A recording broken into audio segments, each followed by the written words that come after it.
Good afternoon everyone. आवाज़ आ रही है?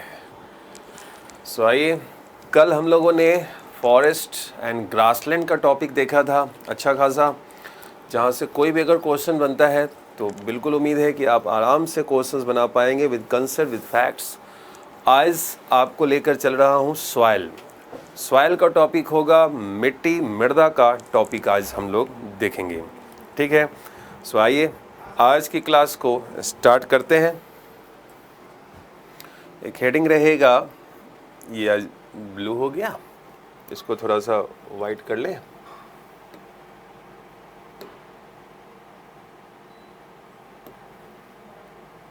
अरे बैकग्राउंड सॉलिड कलर, या नाउ इट्स गुड। सो आइए एक हेडिंग देख रहे हैं आज हम लोग, सॉइल। ठीक है, सॉइल का हेडिंग देखते हैं। हिंदी रहेगा मृदा, मिट्टी जिसको हम लोग कहते हैं। भारत में अगर हम लोग देखें 8 प्रकार के सॉइल आपको देखने को मिलते हैं। The 8 types of soil are found in India. और यूएसडीए क्लासिफिकेशन के संदर्भ में 1-2 पॉइंट मैं आपको लिखवा दूंगा। तो सबसे पहले आइए हम लोग टाइप्स ऑफ सॉइल में देखते हैं। And the first one is alluvial soil.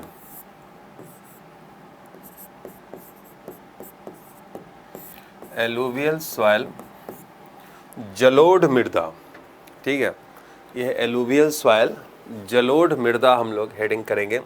यही मिट्टी जो होती है, अगर हम लोग देखें तो by texture it is having a mixture of clay, sands. ठीक है, इस तरह की चीज़ों को आप उसमें देख पाते हैं। सिल्ट, तीनों, क्ले, सैंड एंड सिल्ट, तीनों के मिक्सचर से ये बना हुआ होता है। और इन तीनों की मात्रा पर डिपेंड्स करता है कि मिट्टी दोमट होगी, चिकनी होगी, किस प्रकार की मिट्टी होगी। ठीक है, जो कि हम लोग और प्रॉपर आईएएस वाले क्लास में चर्चा करते हैं।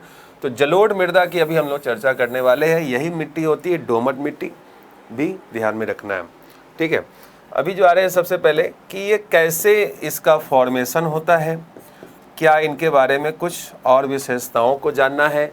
और देन हम लोग देखेंगे कि कैसे इस मिट्टी से क्वेश्चंस और भी बने हुए हैं। तो सबसे पहले हम लोग लिखते हैं कैसे इस मिट्टी का निर्माण हुआ है, उसको मैं आपको लिखवा देता हूँ। कंसेप्ट अभी आप देखेंगे विद फिगर। पॉइंट रहेगा कि इट इज़ फॉर्म्ड, इस मृदा का निर्माण, it is formed by deposition of sediments and silts. It is formed by deposition of sediments and silts which carries through rivers. It is formed by deposition of sediments and silts which carries through rivers. इस मृदा का निर्माण नदियों के द्वारा लाए गए, इस मृदा का निर्माण नदियों के द्वारा लाए गए अवसादों एवं गाद के जमाव से हुआ है। इस मृदा का निर्माण नदियों के द्वारा लाए गए अवसादों एवं गाद के जमाव से हुआ है। सिल्ट को हम लोग क्या कहते हैं? गाद कहते हैं। बहुत ही बारीक महीन कण जो होता है वो गाद होता है, और जो चट्टानी टुकड़े हो गए, काफ़ी सारे अवशेष हो गए, वो आपको जो होते हैं वो अवसाद कहलाते हैं, सेडिमेंट्स कहलाते हैं। तो अवसाद की जो मात्रा होती है उसका साइज थोड़ा बड़ा होता है, और बहुत ही बारीक महीन कणों को हम लोग गाद कहते हैं। ऐसे ध्यान में रखिएगा। ठीक है, अब जो आ रहे हैं पॉइंट पर कि it is occupied on maximum 40% part of, it is occupied on maximum 40% part of total land area of India.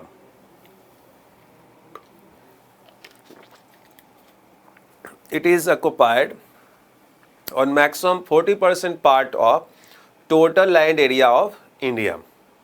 Hindi रहेगा, यह भारत के कुल भू क्षेत्र के, यह भारत के कुल भू क्षेत्र के सर्वाधिक 40% भाग पर पाई जाने वाली मृदा है। यह भारत के कुल भू क्षेत्र के सर्वाधिक 40% भाग पर पाई जाने वाली मृदा है। ठीक, ये भी ध्यान रखिएगा। नेक्स्ट इसमें पॉइंट रहेगा lack of nitrogen, phosphorus and humus. इस मृदा में नाइट्रोजन, फास्फोरस एवं ह्यूमस की कमी पाई जाती है। इस मृदा में नाइट्रोजन, फास्फोरस एवं ह्यूमस की कमी पाई जाती है। Presence of maximum potash, next point, presence of maximum potash. इस मृदा में पोटास अधिक पाया जाता है।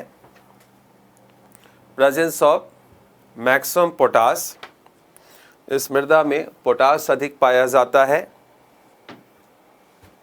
और नाइट्रोजन, फास्फोरस, ह्यूमस की कमी पाई जाती है। यहाँ पर एक पॉइंट मैं आपको और समझा दूं, आपने लिखा है ह्यूमस। कई लोगों के मन में होगा कि ह्यूमस क्या होता है। ठीक, तो ह्यूमस क्या होता है उसको लिख के रख लीजिए। जैसे कि आप पर्वतीय क्षेत्रों में जाते हैं तो मिट्टी उठाइएगा, वहाँ की मिट्टी थोड़ी सी लसीली होगी। ठीक है, तो ह्यूमस क्या होता है, जो जैविक पदार्थ जो होते हैं, जीव जंतु वनस्पतियाँ जो होती हैं, उनके अवशेष जो मिट्टी में पड़े होते हैं, फिर उसका विघटन की क्रिया काम करते हैं, डिकम्पोजर्स उस पर वर्क करेंगे और जब वो बिल्कुल बहुत बारीक महीन कण में बदलकर मिट्टी के साथ मिक्सअप हो जाएगा तो उसे हम लोग कहते हैं क्या, ह्यूमस। ठीक है, लिख के रख लीजिए। It is a decomposed materials of biotic things. It is a decomposed materials of biotic things. यह जैविक पदार्थों के अपघटित स्वरूप है। ह्यूमस के बारे में पॉइंट है, यह जैविक पदार्थों के अपघटित स्वरूप है। ठीक,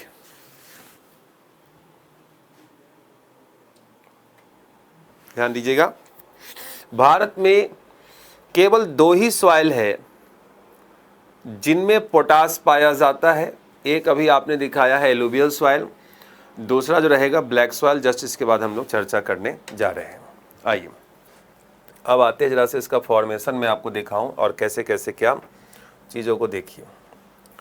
जैसे कि हमने एक कंसर्न ले लिया कि यहाँ से ये नदी निकली और फिर ये नदी इस प्रकार से मैदानी भाग में पहुँच रही है।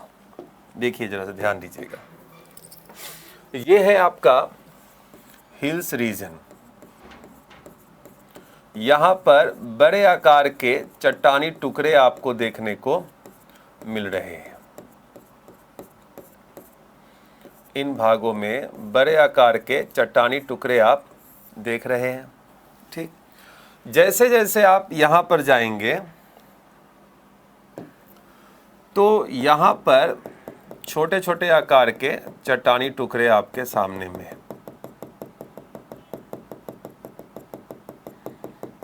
ये आपका रीजन है तराई का।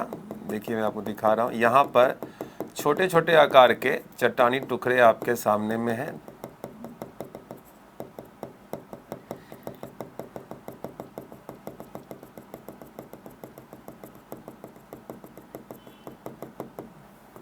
देखिए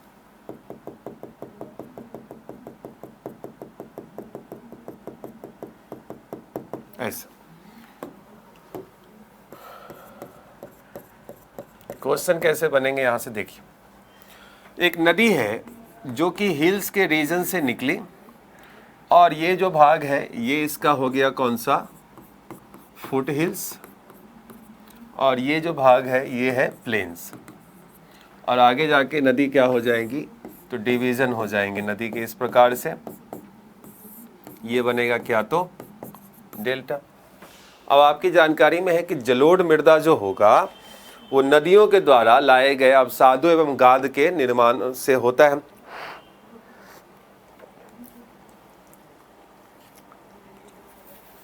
क्लियर है?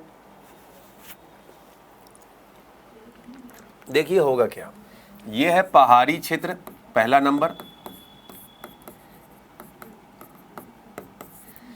दूसरा नंबर है पर्वत पदीय प्रदेश, जिनको कि हम लोग फुट हिल्स कहते हैं। क्लियर है?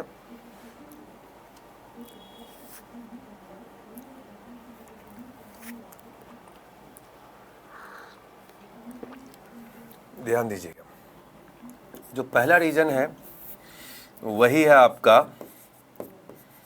भावर। जो दूसरा रीजन है ये है आपका तराई। पहले हमें इसके बारे में जानकारी हासिल करना है, फिर हम लोग प्लेन्स की ओर चलेंगे। तो भावर रीजन जो है यह कैसा क्षेत्र है? पहाड़ी क्षेत्र है। तराई रीजन कैसा है? तो पर्वत पदीय प्रदेश है। ठीक, इस भाग में आप दिखा रहे हैं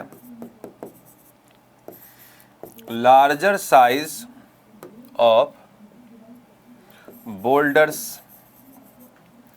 बड़े आकार के चट्टानी टुकड़े, बड़े आकार के चट्टानी टुकड़े। अब बड़े आकार के चट्टानी टुकड़े होंगे तो यहां पर परमिएबिलिटी क्या हो जाएगी? हाई। परमिएबिलिटी को हम लोग हिंदी में कहते हैं प्रवेश्यता उच्च होगी।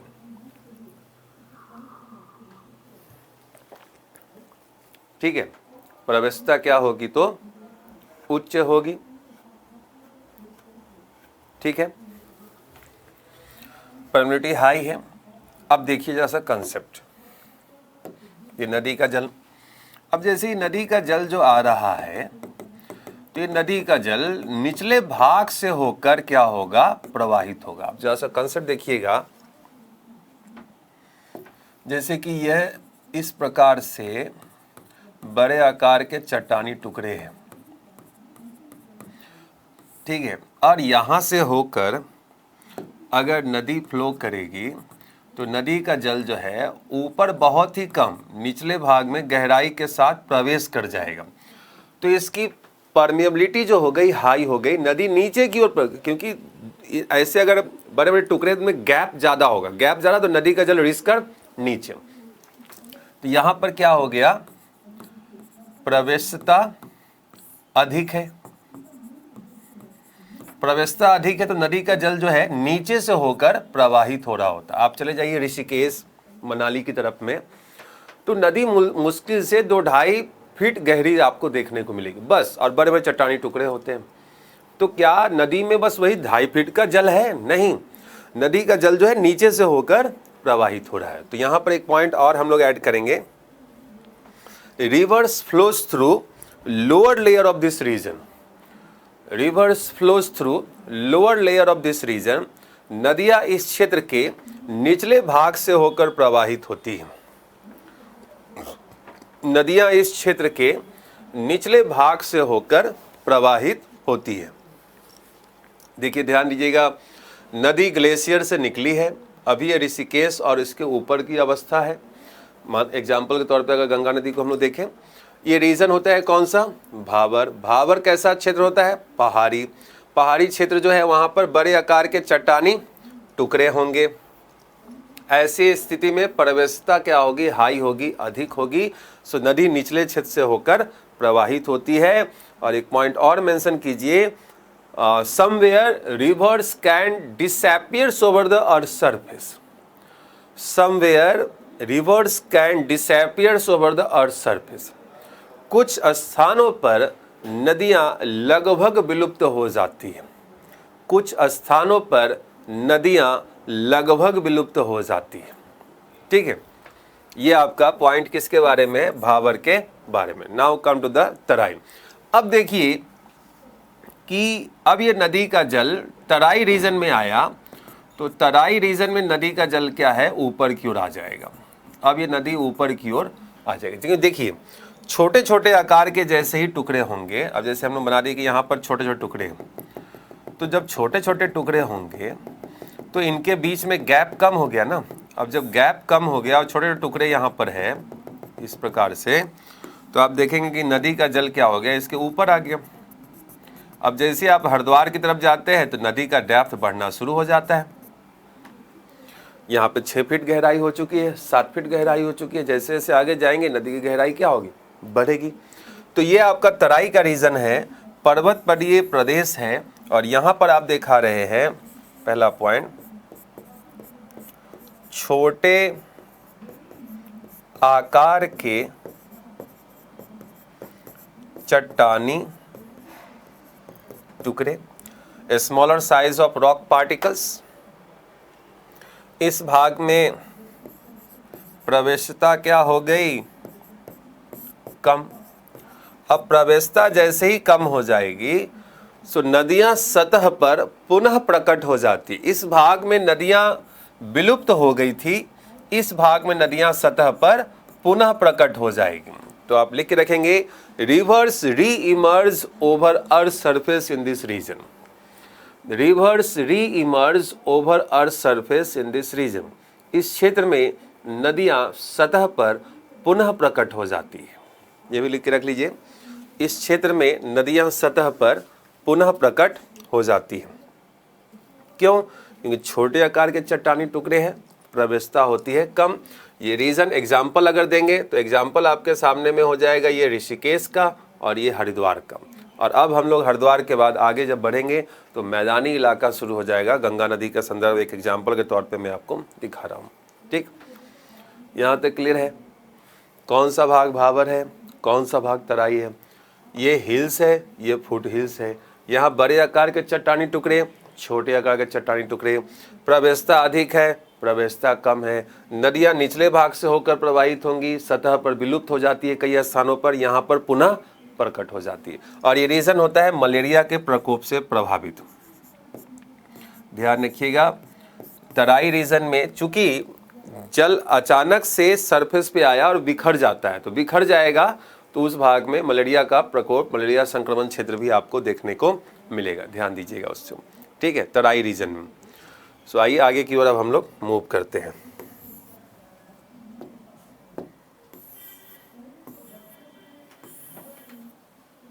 ठीक है, अब हम लोग मूव कर रहे हैं किसकी तरफ में, तो अब आप देखिए मैदानी भाग आ चुका है। अब ये नदी का जल जो है बाढ़ के समय में जहां तक भी पहुंच जा रहा है,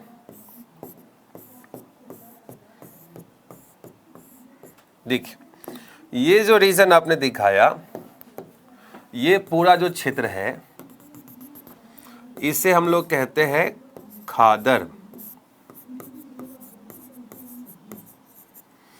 और इससे आगे का जो रीजन है इसे हम लोग कहते हैं बांगर।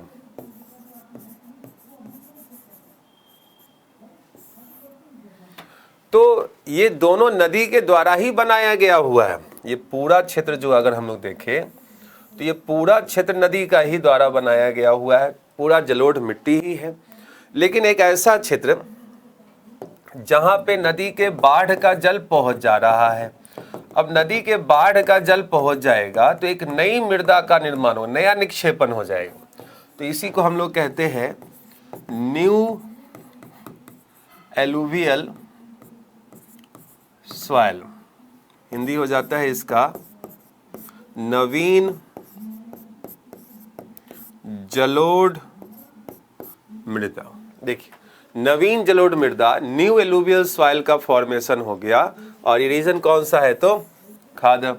यह सर्वाधिक उपजाऊ मृदा होती है। एलुवियल में भी सर्वाधिक उपजाऊ मृदा की अगर हम लोग चर्चा करें तो वो होता है खादर। बिल्कुल नदी के मुहाने के पास, ये नदी का तट के पास का क्षेत्र जो होता है, बैंक के पास का। ठीक है, सो लिख के भी रख सकते हैं खादर के भाग में ऐसा क्षेत्र जहां नदी के बाढ़ का जल पहुंच जाता है, where flood water reached, those region are considered as a khadar. जहाँ नदी के बाढ़ का जल पहुँच जाता है उस क्षेत्र को खादर कहते हैं। चूँकि नया निक्षेपण हुआ है तो वही है न्यू एलुवियल सॉइल, नवीन जलोढ़ मृदा।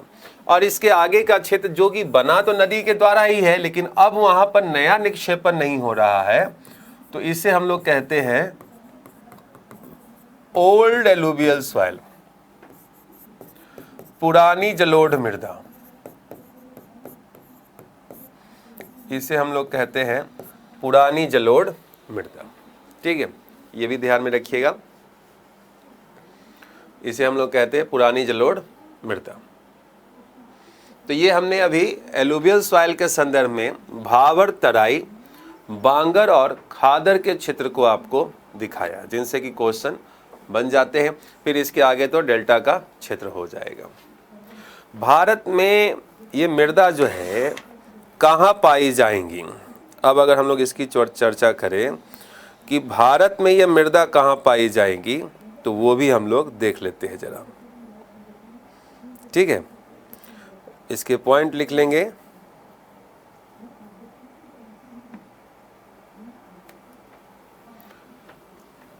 भारत में कहाँ पर होंगी, तो ग्रेट नॉर्दर्न प्लेन्स एक तो हमने दिखाया, ध्यान दीजिएगा, अभी हमने एरिया दिखाया। सबसे पहले जो जलोढ़ मृदा का क्षेत्र है वो है great northern plains.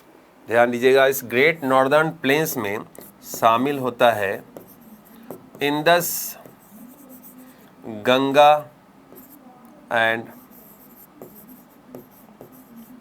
Brahmaputra plains.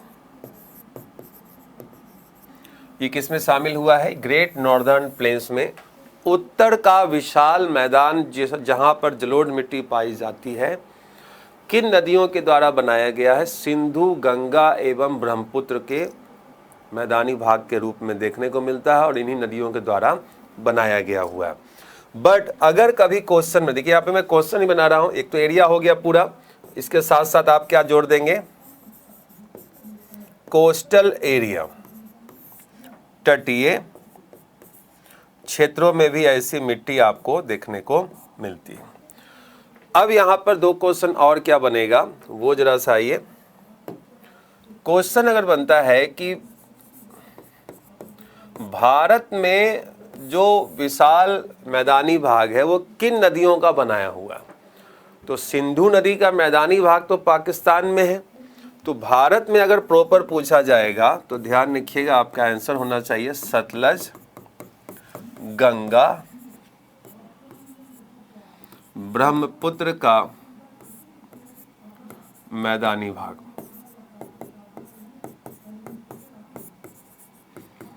ये भारत का संदर्भ हो गया।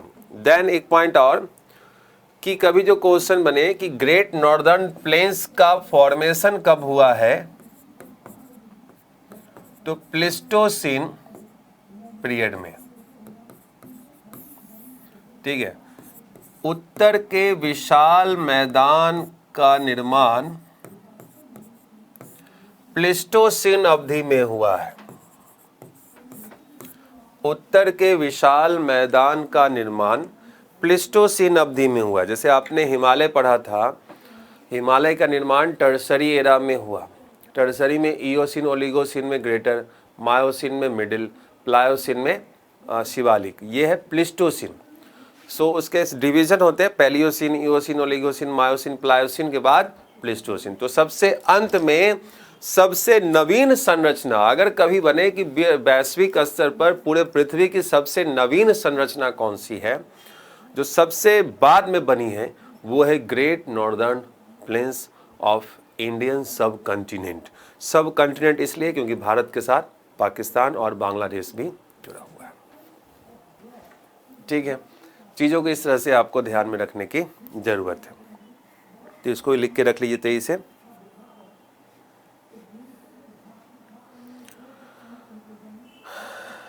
ठीक है, जैसे हमने एक एलुवियल सॉइल की चर्चा की है, मैंने 40% लिखवाया है, कई जगह पे 43% भी आपके सामने में होगा, कोई बहुत बड़ी बात नहीं है। ठीक है,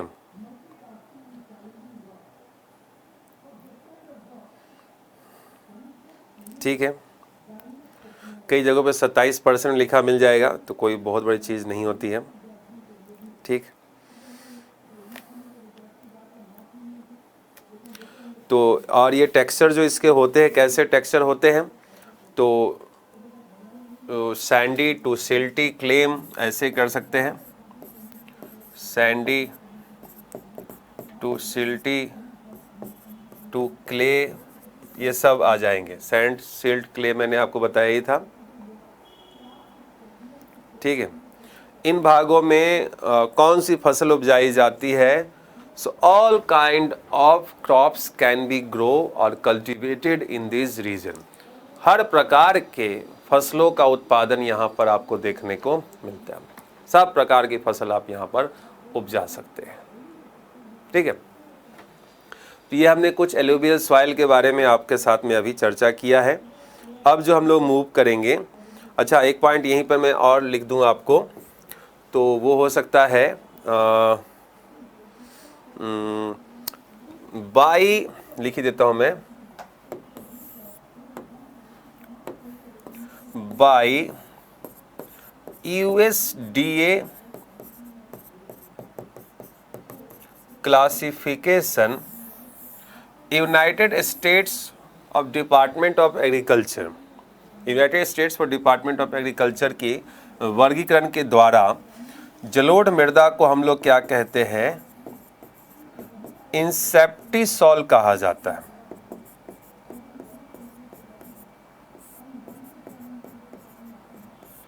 ध्यान रखिएगा, USDA के वर्गीकरण के अनुसार जलोढ़ मृदा को इंसेप्टिसॉल कहा जाता है। ठीक है, क्लियर है? अब आपको लेकर हम लोग चलते हैं रेड सॉइल से पहले हम लोग पहले ब्लैक सॉइल देखेंगे।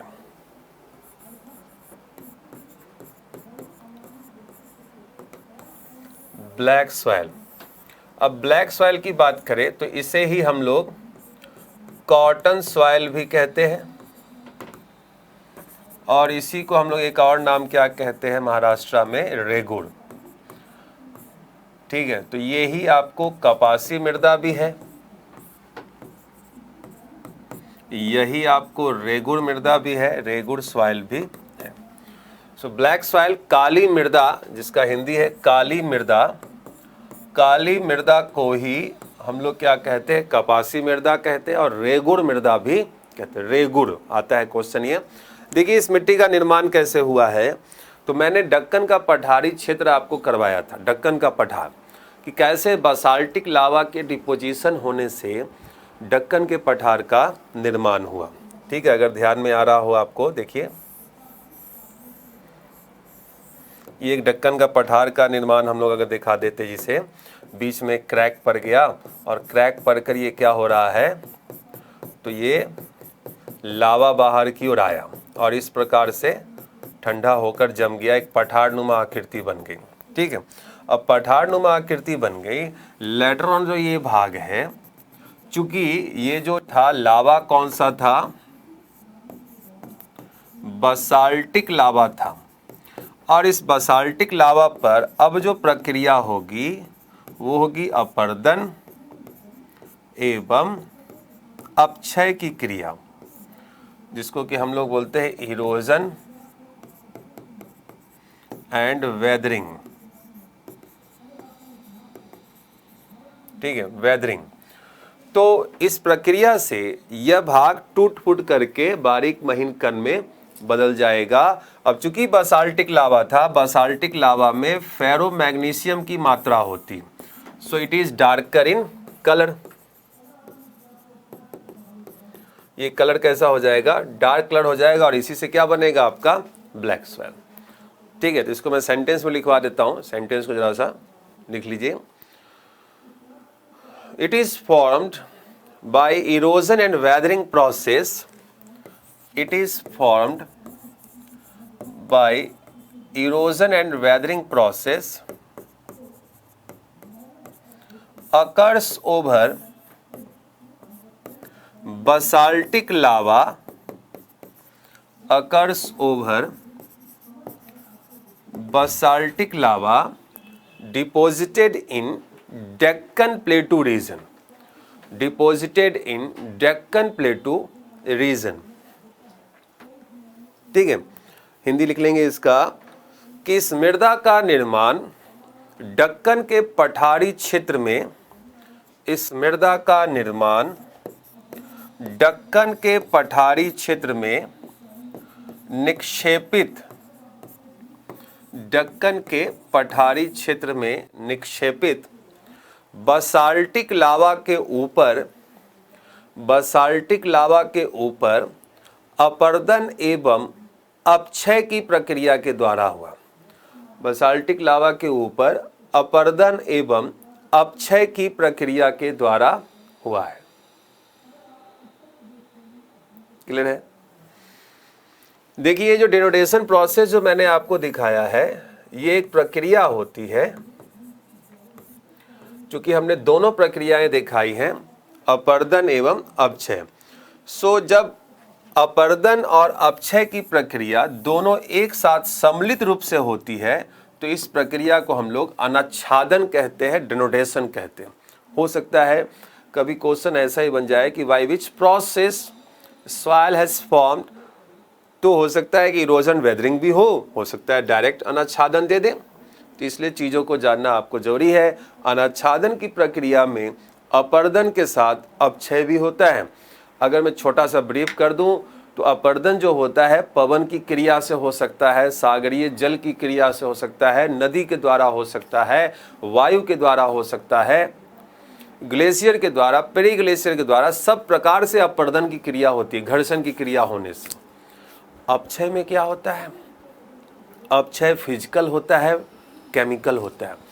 दिन में तापमान अधिक, रात में तापमान कम, समर में तापमान अधिक, विंटर में तापमान कम, तो चट्टानें फैलेंगी, सिकुड़ेंगी, फैलेंगी, सिकुड़ेंगी, एक्सपेंड करेगा, कंप्रेस करेगा, तो ऐसे क्या होगा, कंट्रैक्शन होगा, तो क्या होगा, वो क्रैक पड़ेगा, क्रैक डेवलप होगा, फ्रैक्चर होगा, टूट जाएगा। टूट टूट कर अलग होंगे ब्लॉक्स के रूप में, फिर हवा चलेगी, नदी चलेगी, वो टकराएंगे, छोटे छोटे बारीक टुकड़ों में बदलते चले जाते हैं, और इस प्रकार से मिट्टी का निर्माण होता है। कंसेप्ट समझ में आ रहा है कि जो मैं कहना चाह रहा हूँ? वन लाइनर नहीं, आपको दिमाग में सारे चीज़ों को लेकर चलना है। ठीक है, एनडीए वगैरह में काफ़ी बेहतरीन क्वेश्चंस भी पूछे जाते हैं। ठीक है, आप सीडीएस, सीएपीएफ कोई भी एग्जाम देंगे, सब में आपको काम में आएगा। सो अभी हमने दिखाया कि ब्लैक सॉइल का फॉर्मेशन कैसे होता है। तो कलर कैसा हो गया भाई इसका? तो ऑब्वियस ही बात है कि डार्क कलर हो गया। यहीं पर आप जोड़ देंगे मैक्सिमम प्रोडक्शन ऑफ कॉटन। इस मृदा में कपास सर्वाधिक उत्पादन किया जाता है, कपास के साथ मूंगफली का उत्पादन भी होता है। So production of, maximum production of cotton with groundnut. ठीक है, ग्राउंडनट भी एंड ग्राउंडनट भी लिख कर रख सकते हैं। कपास का सर्वाधिक उत्पादन होता है, मूंगफली का उत्पादन होता है। ठीक है, ये भी लिख के रख लीजिए।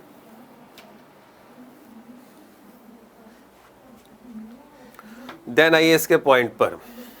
ये तो कंसेप्ट था कि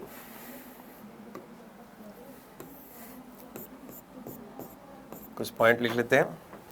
lack of nitrogen, phosphorus and humus. Next point यही रहेगा इसका, lack of nitrogen, phosphorus and humus. Lack of nitrogen, phosphorus and humus. Presence of potash दिखाएंगे, presence of potash, iron, lime, calcium, ये सब इसमें पाया जाता है। बट प्रेजेंस ऑफ पोटास सिर्फ दो सॉइल में होता है, एलुवियल सॉइल और ब्लैक सॉइल। तो वो भी लिख के रख लीजिए, एलुवियल सॉइल और black soil. Now we are coming for its characteristics. जरा सा कैरेक्टरिस्टिक्स इसको देखते हैं।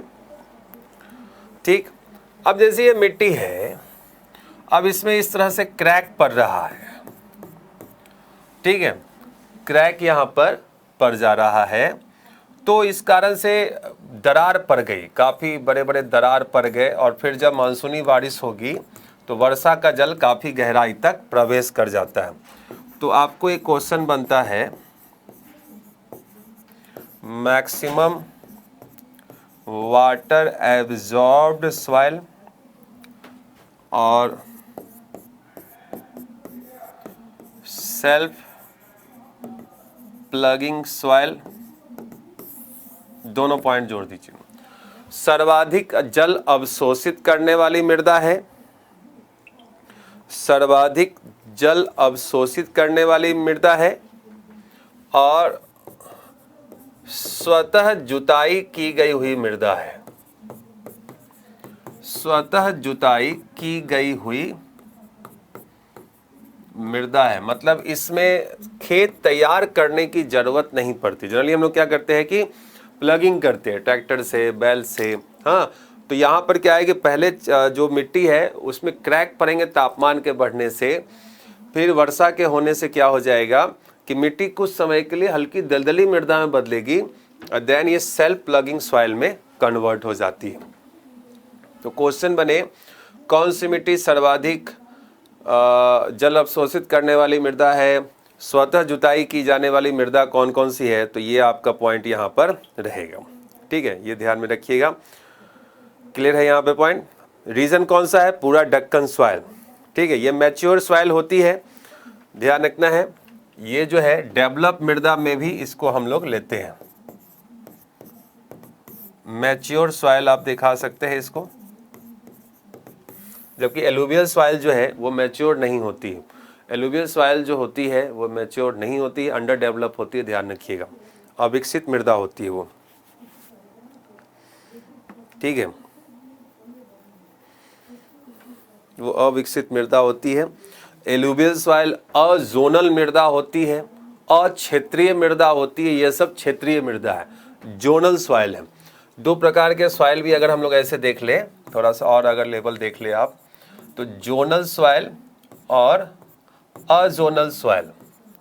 तो जोनल सॉइल जो होगा जहां पर है वहीं पर निर्माण होता है, और अजोनल सॉइल जो होता है अक्षेत्रीय मृदा, कहीं से लाकर कहीं पर डिपोजिशन किया जा रहा। तो अजोनल सॉइल एलुवियल सॉइल होगा, जोनल सॉइल में आपको black soil, red soil, laterite soil ये आपको देखने को मिलती है। ठीक है, चाहे तो नोट करके रख लीजिएगा, आगे किसी एग्जाम में आपके काम में आएगा। एरिया लिख के रखिएगा, दक्कन प्लेटू पूरा का पूरा एरिया, दक्कन के पठार का। ठीक है, आगे चलें, आगे चलते हैं। रेड और लेटराइट सॉइल की हम लोग जरा यहाँ पर चर्चा करेंगे।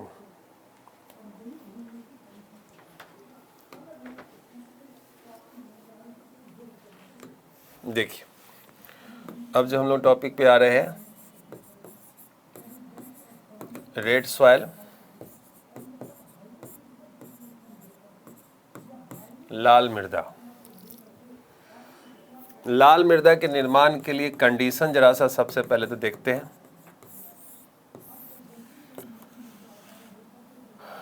हिल्स एंड प्लेटू रीजन,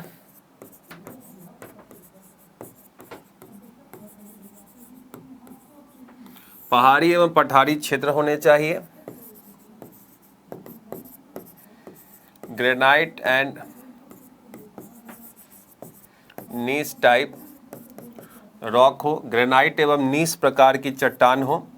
ग्रेनाइट और नीस दोनों प्रकार की चट्टानें आपको मैंने करवाया हुआ है रॉक्स वाले में। ये आग्नेय है, ये रूपांतरित है। Then 7 to 9 month rainfall, and then आप देखते हैं लीचिंग प्रोसेस।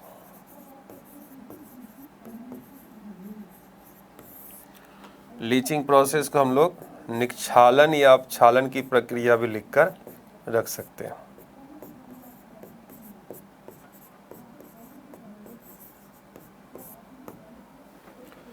तो ये कंडीशन है, दशाएं हैं रेड सॉइल के फॉर्मेशन के संदर्भ में।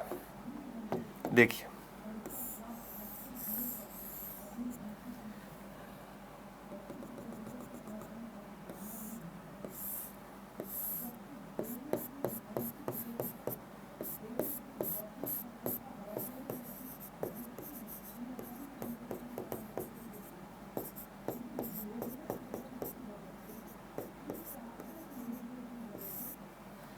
रेगोलिथ बेड रॉक होता है बेसिकली। और अभी जो हम लोग चर्चा कर रहे हैं ये पूरे सिस्टम की, ये पूरा सिस्टम है सॉइल प्रोफाइल की हम लोग यहाँ पर चर्चा कर रहे हैं। हिंदी हो जाता है इसका मृदा परिच्छेदिका। मृदा परिच्छेदिका को मैं आपको दिखा रहा हूँ। इसमें आपको कई संस्तर देखने को मिलेंगे, परत और लेयर देखने को मिलते हैं, OABC, और ये वाला D होता है जो बेसिकली आपको रिगोलिथ दिखाया हुआ है। रिगोलिथ क्या है? तो चट्टानी परत होता है, ठीक है। आखिर किसी न किसी चट्टान के ऊपर ही तो मिट्टी पाई जाएगी, कोई सॉलिड पार्टी तो होगा। तो हमने दिखाया कि OABC की स्थिति आप देख रहे हैं। अब देखिए O में क्या पाया जाता है? ह्यूमस। ABC में क्या पाए जाते हैं? मिनरल्स, खनिज, ठीक। अब करवाते हैं जरा वर्षा। देखिए अब क्या हमने दिखाया कि बारिश हो रही है। बारिश जो हो रही है 7 से 9 माह बारिश हो रही है, हल्की बारिश हो रही है। अब हल्की हल्की बारिश होगी, धीरे धीरे धीरे धीरे इसका O लेवल में क्या होगा? तो इन्फिल्ट्रेशन होगा। जब भी ये जो बारिश का जल जो है इसका इन्फिल्ट्रेशन हो जाएगा, हिंदी क्या होता है? अंतः अस्यंदन। अंतः अस्यंदन हम लोग कहते हैं, इन्फिल्ट्रेशन का होना। अब ये वर्षा का जल ह्यूमस को पूरी तरह से घुलाकर फिर ए लेयर में गया। अब ए लेयर वाले भी जो मिनरल्स थे ये सब का क्या बन गया? तो घोल। ये सब के सब सॉल्यूशन में बदल गए। मिट्टी में पाए जाने वाले कैल्शियम, फास्फोरस, पोटेशियम, जो भी चीज़ अगर यहाँ पर अगर पाया जा रहा है, नाइट्रोजन, हाँ, फास्फोरस, कुछ भी, कैल्शियम, लाइम, वो सब का सब जल में घुलनशील होता है, घुल गया। बारिश 7 से 9 माह होगी। अब ये घुला हुआ सॉल्यूशन भी दोनों O और A लेयर से कहाँ पहुँच जा रहा है? B लेयर में। और जब ये घुला हुआ मिनरल्स निचले भाग में पहुँच जाता है तो इसी को हम लोग कहते हैं क्या? Leaching process. यही आपका कहलाता है लीचिंग की प्रक्रिया, ठीक। ये आपको क्या हो गया? लीचिंग की प्रक्रिया हो गई। ध्यान रखिएगा, लीचिंग की प्रक्रिया में क्या होता है? तो जल में घुलकर ह्यूमस और मिनरल्स कहाँ पहुँचा दिए जाते हैं? बी लेयर में पहुँचा दिए जा रहे हैं, क्योंकि ह्यूमस और मिनरल्स जल में घुलनशील होते हैं। 7 से 9 माह बारिश हो रही है यहाँ पर।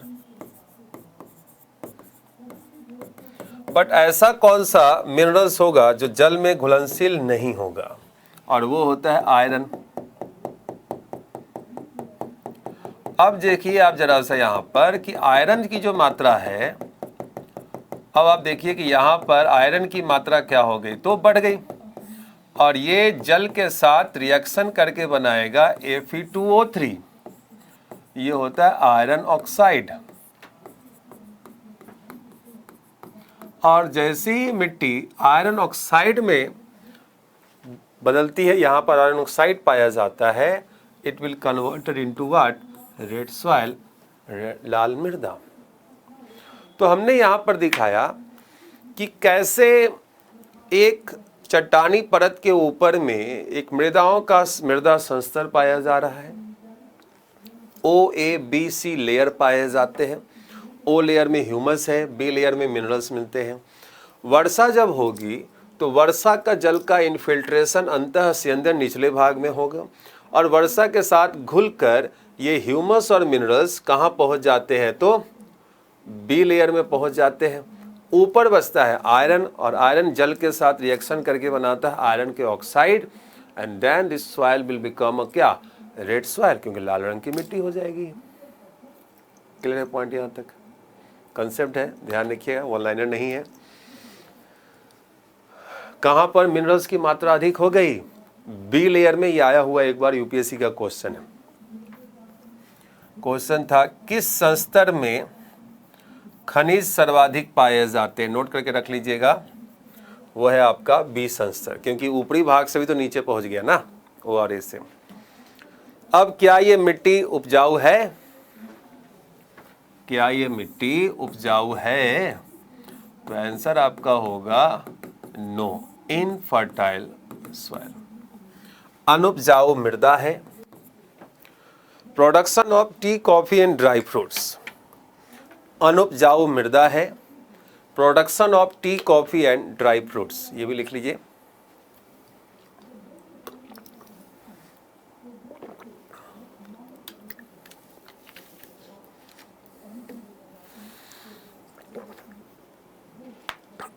Production of tea, coffee and dry fruits, इस मृदा में चाय, कॉफी एवं ड्राई फ्रूट्स की खेती की जाती है। इस मृदा में चाय, कॉफी एवं ड्राई फ्रूट्स की खेती की जाती है। भारत में ये मिट्टी कहाँ पर होगी?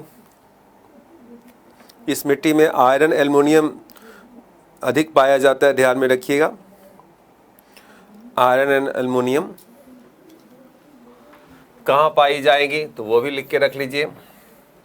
वेस्टर्न घाट, ईस्टर्न हिल्स, ये सब इसके रीजन होंगे। वेस्टर्न घाट, ईस्टर्न हिल्स, ठीक है। नॉर्थ ईस्ट हिल्स की चर्चा हम लोग करेंगे। नेक्स्ट जो सॉइल होगा वो है laterite soil.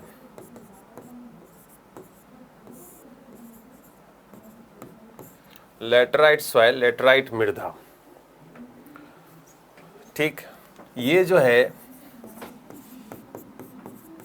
Most leased soil होता है, सर्वाधिक निक्षालित मृदा होती है, लिख के रखिएगा, सर्वाधिक निक्षालित मृदा होती है। इसके जो कंडीशन होंगे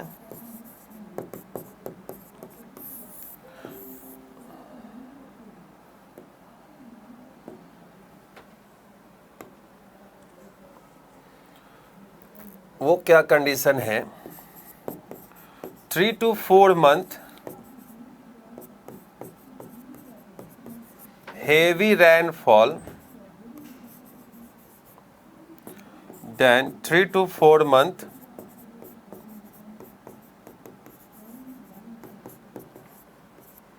high insolation,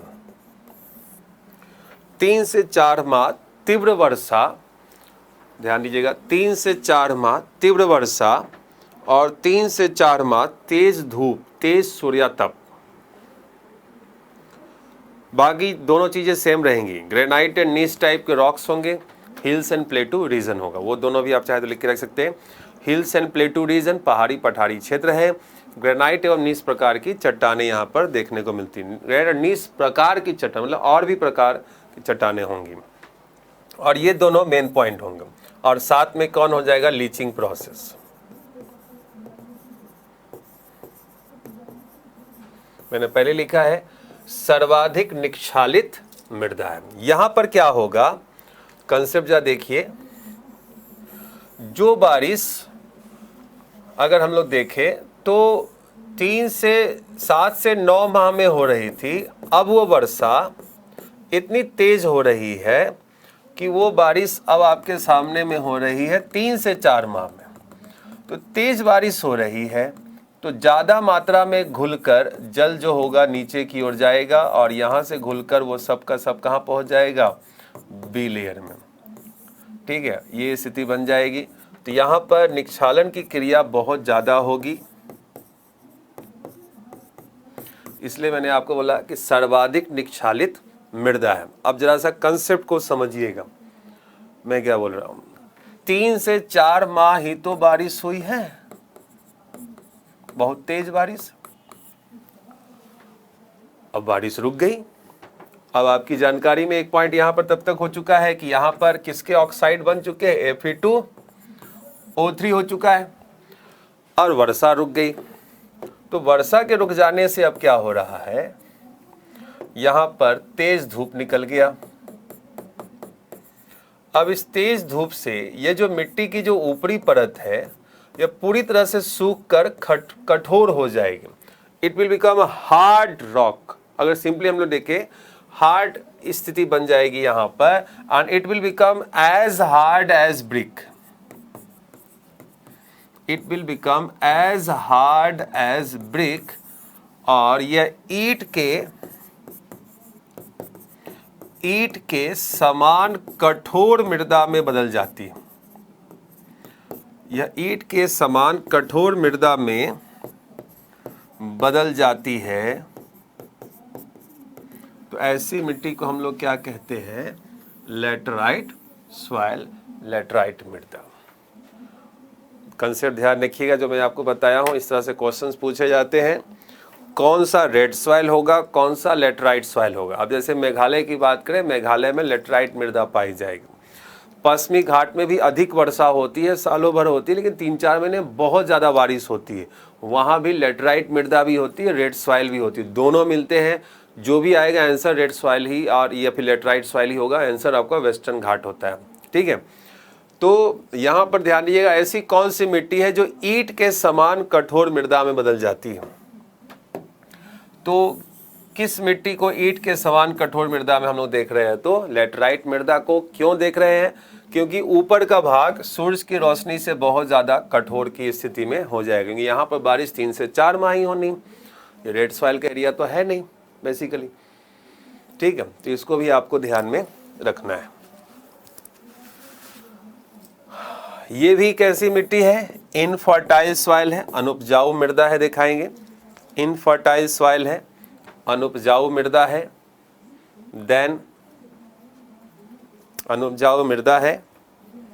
production of same चीज, T, coffee and groundnut. Production of tea, coffee and groundnut.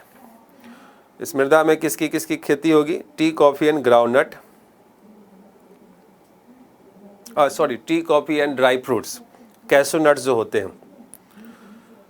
ठीक है, रेड कलर जो होगा ड्यू टू आयरन ऑक्साइड होगा।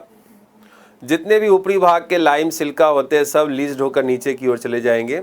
तो बहुत ज़्यादा लीच जो होता है वो यही सॉइल होता है।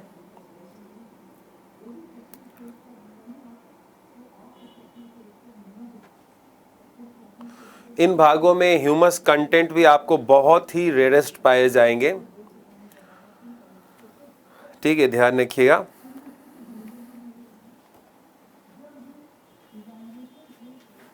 ह्यूमस वगैरह भी यहाँ पर नहीं पाए जाएंगे। ठीक, तो ये हमने अभी देखा आपको लैटराइट सॉइल के बारे में। एरिया साउथ इंडिया रहेगा, नॉर्थ ईस्ट रहेगा, वेस्टर्न घाट रहेगा, तीनों लिख के रख लीजिएगा। वेस्टर्न घाट, नॉर्थ ईस्ट, पूरे साउथ इंडिया में पैचिंग के रूप में कहीं कहीं पर ऐसा देखने। ये मिट्टी आपको छत्तीसगढ़, उड़ीसा, MP सब जगह देखने में, झारखंड कई जगहों पे, इवन UP में भी आपको देखने को मिलेगी। ठीक है, तो ये भी ध्यान में रखिएगा। नेक्स्ट जो है ड्राई और डेजर्ट सॉइल, शुष्क एवं मरुस्थलीय मृदा। हिंदी रहेगा शुष्क एवं मरुस्थलीय मृदा, ड्राई एवं डेजर्ट सॉइल। इसी को हम लोग कहते हैं एरिड सॉइल भी। ठीक है, इसी को हम लोग एरिड सॉइल भी कहते हैं। ड्राई को ही यहाँ पर हम लोग एरिड वर्ड भी यूज कर सकते हैं ना, शुष्क मृदा। अब देखिए, इस भाग में मॉइस्चर भी कम, ह्यूमस तो खैर छोड़ दीजिए, जब मॉइस्चर नहीं होगा तो ह्यूमस कहाँ से होगा। ठीक है, ये भी चीज़ ध्यान में रखने वाली बात होती है। यहाँ पर साल्ट कंटेंट ज़्यादा होंगे, और ये जो बनते हैं deposited mainly by wind activities, पवन की क्रिया के द्वारा इनका बेसिकली निर्माण होता है।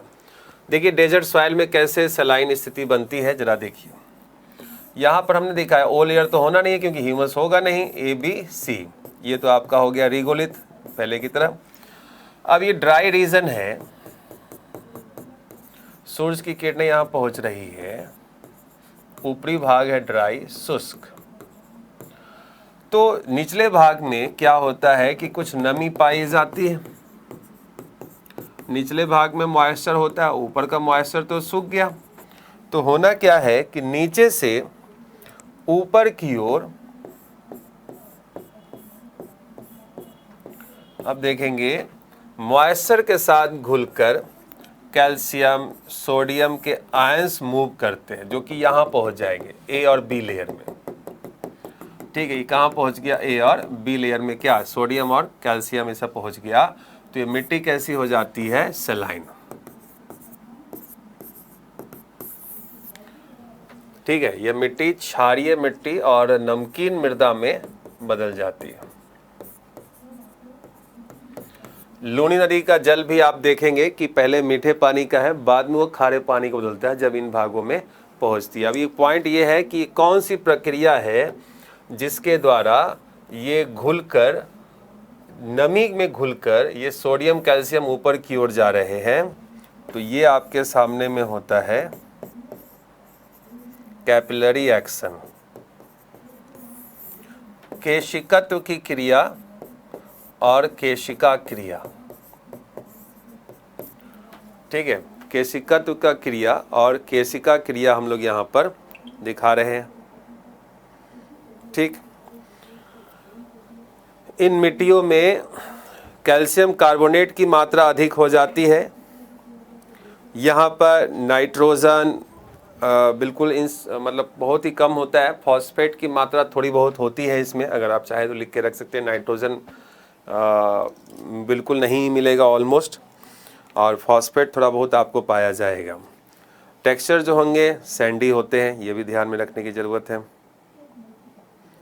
ठीक है,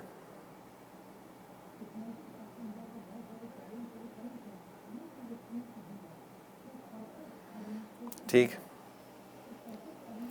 नेक्स्ट जो हम लोग आएंगे, अच्छा ये सॉइल कहाँ पाया जाएगा, तो राजस्थान और गुजरात लिख के रख लीजिएगा। राजस्थान गुजरात में इनफर्टाइल सॉइल है। प्रोडक्शन ऑफ अगर हम लोग देखें तो मोटे अनाजों की फसल यहाँ पर उपजाई जा सकती है मैक्सिमम, उससे ज़्यादा कुछ होता नहीं है यहाँ पर। ठीक है, अनुपजाऊ मृदा है, ऊपरी भाग में सलाइन पाया जा रहा है, नमकीन हो गया है, क्षारीय मृदा है। आप चाहे तो इसको क्षारीय मृदा लिख सकते हैं, अल्केलाइन सॉइल लिख सकते हैं, दोनों लिख लीजिएगा। क्षारीय मृदा, अल्केलाइन सॉइल, नमकीन मृदा। ठीक है, ये डेजर्ट सॉइल के बारे में। क्यों नमकीन हो जाएगा कि निचले भाग से सोडियम कैल्शियम ऊपर की ओर मूव कर जा रहे हैं कैपिलरी एक्शन के द्वारा, क्योंकि ऊपर ड्राई है नीचे मॉइस्चर है। ठीक, इसको ही ध्यान में रखिएगा। फिगर उगर बना के ध्यान रख लेना। ये हमने जो अभी चर्चा किया ये कौन सा है, तो सॉइल प्रोफाइल ही है।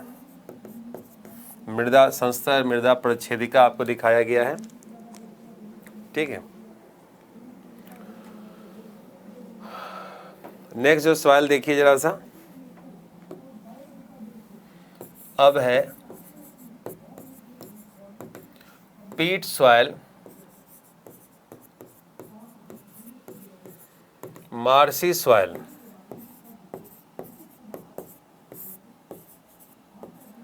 दलदली मृदा और पीट मृदा, ये कहाँ पर पाए जाएंगे, वाटर लॉगिंग एरियाज में।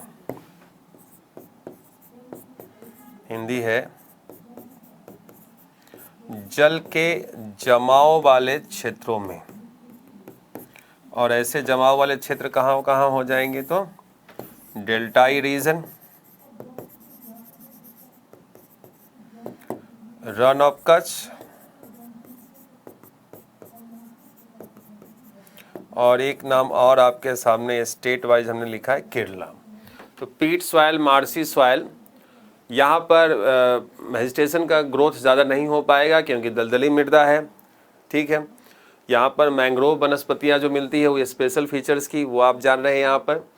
सो पीट मृदा, दलदली मृदा जल के जमाव वाले क्षेत्रों में पाई जाती है।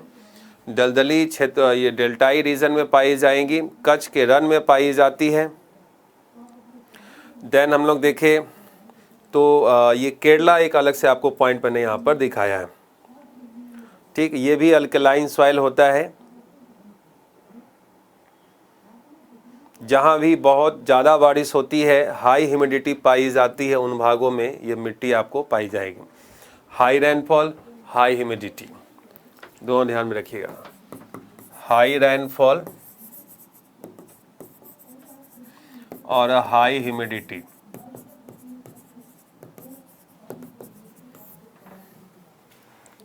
रेनफॉल ना हो तो नदी के द्वारा जमाव हो जाएगा डेल्टाई रीजन में, ठीक है। तो ये भी ध्यान में रखिए। नेक्स्ट हम लोग आ रहे हैं फॉरेस्ट सॉइल की ओर, आपको लेकर चल रहा हूँ।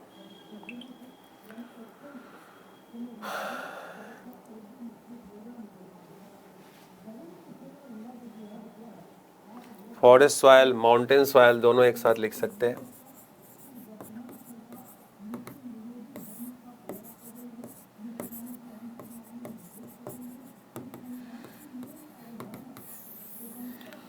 यहाँ पर ह्यूमस पाया जाता है, ये इसका मेन पॉइंट होता है।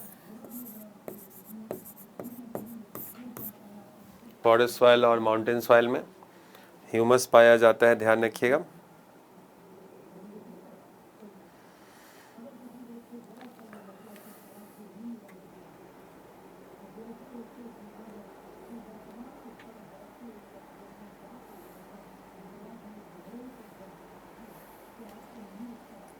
ठीक है,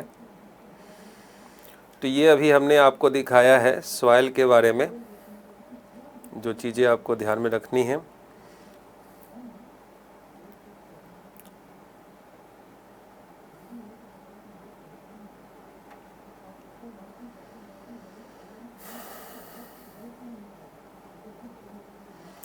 पर्वतीय मृदा इसका हिंदी रहेगा,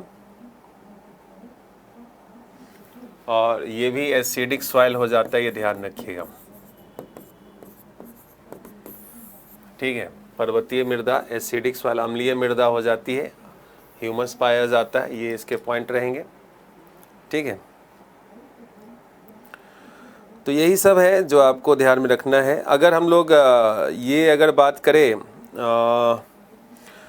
डेजर्ट सॉइल की, अगर हम लोग बात करें तो ये ध्यान में रखिएगा कि डेजर्ट सॉइल जो होते हैं अल्कलाइन सॉइल होते हैं, और उनको लोकल लेवल पर हम लोग अलग अलग नाम देखते हैं, ठीक है। डेजर्ट सॉइल की हम लोग अगर चर्चा करें, जो हम लोग अभी थोड़ी देर पहले देख रहे थे, इन्हीं को लोकल लेवल पर हम लोग रेह, ऊसर,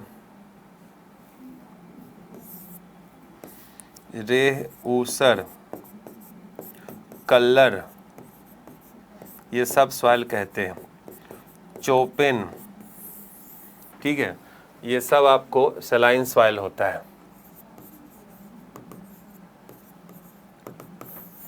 नमकीन मृदा रेह, ऊसर, कल्लर, चोपेन, जैसे कि नहर के किनारे भी जल के जमाव हो जाने से वहाँ पर क्या हो जाता है, तो आपकी ऐसी स्थिति बन जाती है, ठीक है। अगर एक चीज़ मैं और आपको बता दूं इसमें, तो पीएच वैल्यू के हिसाब से नेचर ऑफ सॉइल कैसा होगा, पीएच वैल्यू के हिसाब से, तो क्या आपने एसिडिक और अल्कलाइन जो लिखा तो वो कैसे हो सकता है, तो ज़रा से इसको देखिए। पीएच वैल्यू के हिसाब से मैं आपको दिखा देता हूँ। यहाँ पर आपके सामने में पॉइंट हो गया पीएच वैल्यू, और इस तरफ में नेचर ऑफ सॉइल कर दीजिए, ठीक है। ये हो जाएगा नेचर ऑफ सॉइल। अब आप जो देखते हैं, एक 7 होता है, 8 to 14 होता है, 1 to 6 हम लोग दिखाते हैं। तो 1 to 6 वाला कैसा हो जाएगा, एसिडिक। ये कैसा हो जाएगा, अल्कलाइन, क्लियर है। और जो 7 वाला होता है वो होता है न्यूट्रल सॉइल। 7 वाला जो होता है ये होता है न्यूट्रल सॉइल, तो ये भी लिख के रखिएगा। बट जो सर्वोत्तम मृदा जो पाई जाएगी वो कितने से कितने डिग्री पर होगी, जरा देखिए। सबसे बेस्ट जो सॉइल माना जाता है, सर्वोत्तम मृदा जो माना जाता है, वो है 6.4 to 7.4। इधर हो गया एसिडिक, ये है अल्केलाइन, ये आपके सामने में है 7 और ये आपके सामने में है 6। ठीक है, तो ये 6.4 से लेकर जो 7.4 तक का जो रीजन है ये आपके सामने में होता है सर्वोत्तम सॉइल। 6.4 टू 7.4 लिख के रख सकते हैं।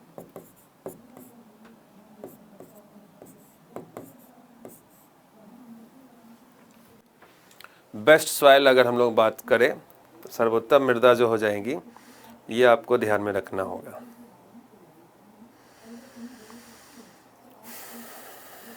क्लियर है? तो ये हमने आज जो टॉपिक देखा है वो सॉइल का टॉपिक आप अभी देख रहे थे। अब मैं आपको 5 मिनट में एक क्रॉप्स लिखवा देता हूं जरा यहाँ पर।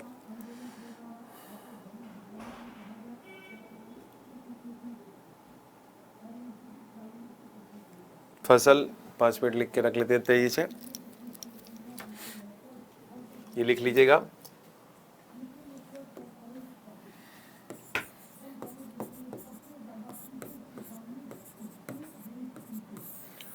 फसल क्रॉप्स, जिसमें सबसे पहले हम लोग आते हैं खरीफ क्रॉप्स के साथ में। इसके जो कुछ जो मैटर होंगे वो आप एग्रीकल्चर वाले नोट्स के साथ मेरे आप रीड करेंगे, जिसमें मैं फसलों के तापमान, मिट्टी जो भी है उनके पॉइंट लिख कर दिया हुआ है, कौन कौन सी किस्में पाई जाती हैं। ठीक है, खरीफ की फसल, पॉइंट ये है कि खरीफ की फसल की बुआई कब होती है, सोइंग कब की जाएगी, बुआई, और इसकी कटाई कब की जाती है, हार्वेस्टिंग।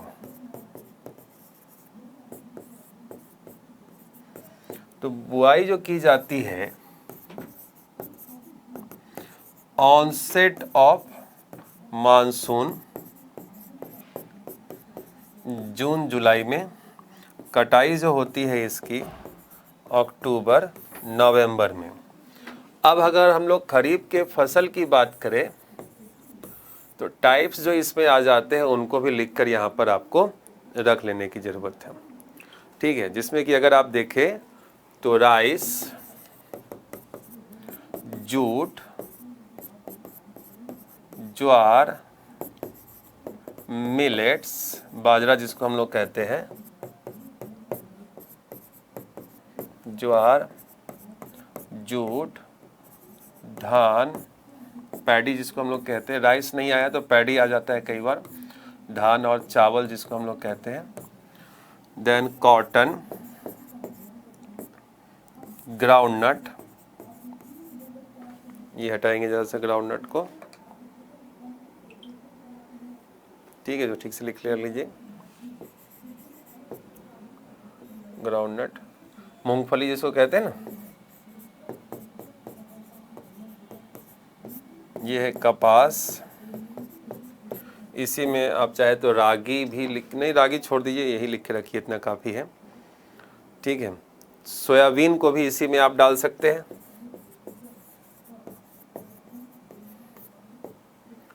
तो ये फसल जो है खरीफ क्रॉप्स आप यहाँ पर अभी देख रहे हैं, इसको ठीक से लिख के रख लेना है।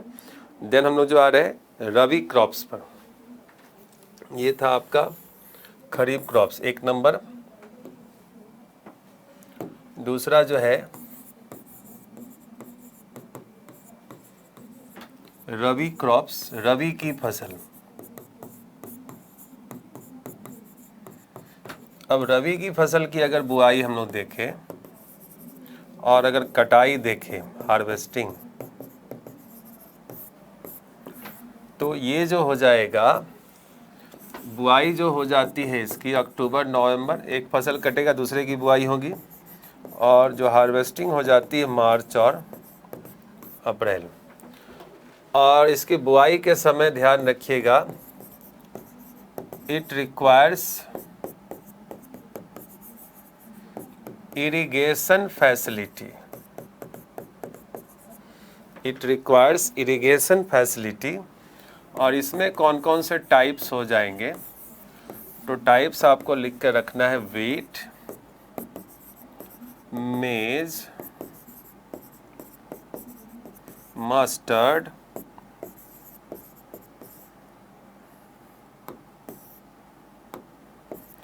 बार्ले, वायल सीड, पल्सेस, सब, पोटैटो, वीट बोले तो गेहूं, मक्का, सरसों, जौ, तिलहन की फसल और दलहन की फसल। हाँ, ध्यान रखिएगा, अरहर की जो दाल होती है वो हम लोग खरीफ वाले में रखते हैं, अरहर के दाल को, ठीक है। पोटैटो बोले तो यहाँ पर दाल। तो ये सब रबी क्रॉप्स की फसल है। रबी की फसल में हम लोग दिखाते हैं कि बुआई कब होगी, अक्टूबर नवंबर में, कटाई कब होगी, मार्च अप्रैल में, और wheat, maize, mustard, barley, while seed, pulses, potato, ये सब आपको रबी की फसल में देखने को मिलेगा। एक तीसरा और आखिरी जो होता है ये है जायद क्रॉप्स कर देंगे।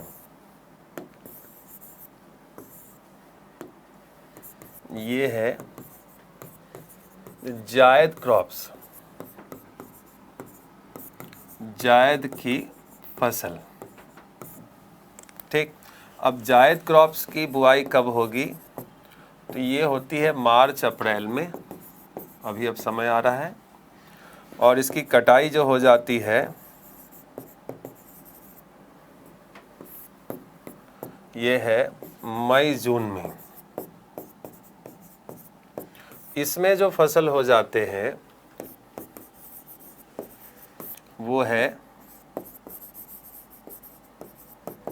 वेजिटेबल्स,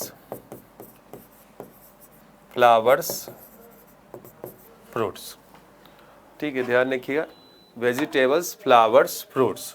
तो जायद की फसल में फल फूल सब्जियों की खेती की जाती है, ये आपको ध्यान में रखने की जरूरत है। फल फूल सब्जियों की खेती की जाती है जायद की फसल में।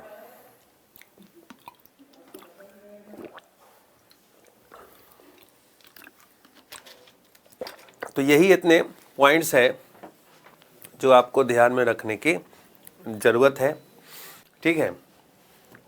अभी हमने जायद क्रॉप्स, रबी क्रॉप्स, खरीफ क्रॉप्स, तीनों आपको क्रॉप्स भी करवा दिए हैं।